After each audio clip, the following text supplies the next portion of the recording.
Magluluto ako ng bibingka. Ito yung recipe ng mga magulang ko noon hanggang ngayon na ito yung best seller sa amin. Ito yung bumubuhay sa amin noon. Nung sinabi ko, mahirap kasi magbingka guys. Mainit. Sinabi ko sa sarili ko na pag maka-abroad ako, ipapatigil ko sila. Kasi hindi, mainit talaga. Pero dito kami nakakaano ng marami kaming palay kasi pag ibenta mo, pwede mong kung hindi pera, pwedeng palay. Kaya dami kaming palay noon. May mga puti, may pula, ganun. Kaya let's go guys. Kasi itong bigas, pinabad ko na siya ng buong magdamag para madali siyang i-blender. Wala kasi akong sa probinsya, di ba, mayroon tayong gilingan. Ito kasi blender lang gamitin ko, kaya binabad ko ng overnight. Kasi ito yung mga gagamitin ko. Itong niyog, walang niyog na fresh, kaya dito lang sa lata. Tapos ito yung ito yung orange guy, optional lang yan. Kasi sa amin, si tatay, ginagamit namin yung tuba. Tapos asukal, wala akong hulmahan, kaya ito na lang binili ko. Tapos itong dahon na yung ginupit ko na. Ayan guys. Ayan. Okay guys. Ngayon guys, pag blender mo, yung wala talaga siyang halong tubig, talagang i-strain mo ng ano. Tapos guys, unti-unti, ano lang yung gata. Huwag mong ibuhos lahat. Unti-unti lang. Ayan.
I-mix together ni.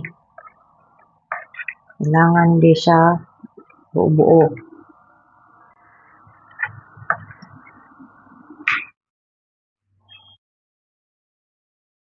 Ganito ka constantly.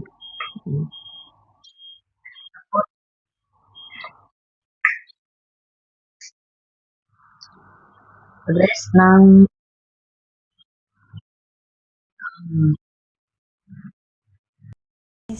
ito yung may orange. Ito yung wala.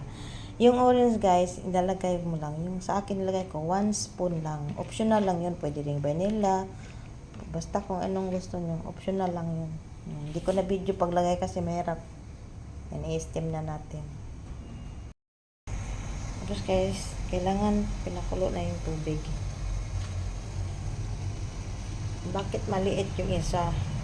Margarine. Kasi di magkasya pag tatlo. Yung hulmahan talaga namin sa probinsya, margarine siya pero malaki. Yung wala pa kaming hulmahan, yun, margarine na malaki. Kaya dati pag umuwi ako, bibili ko ng madaming margarine kasi ang lalagyan. Pero ngayon may hulmahan na sila. Ayan. Good luck. 10. Kung luto na ba? 10 to 15 minutes ko siya ni-steam. Wow! O, diba? Liki. Pag walang sumama, ibig sabihin, luto na. May sumama pa, so kulang pa. Pangalawa ko, meron pa bang kasama? Wala na. So, luto na ito guys. Palawin na natin. para ilagay natin yung chicken bun. Tikman na natin guys. Itong maliit.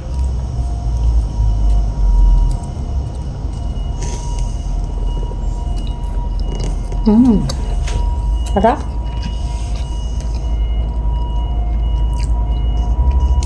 Sarap tumesik ko ate.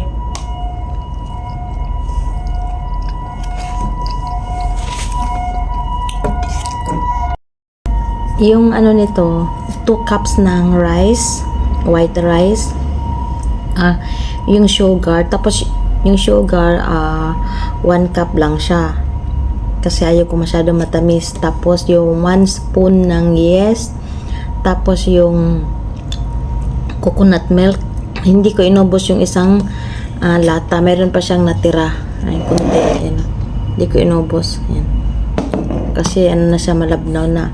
Tapos, yung royal, optional lang yun, pwedeng vanilla, lang, 1 spoon ang nilagay ko. Tapos, steam ng 10 minutes. Okay, guys. Sana may natutunan sa pagluluto kong bibingka. Bye!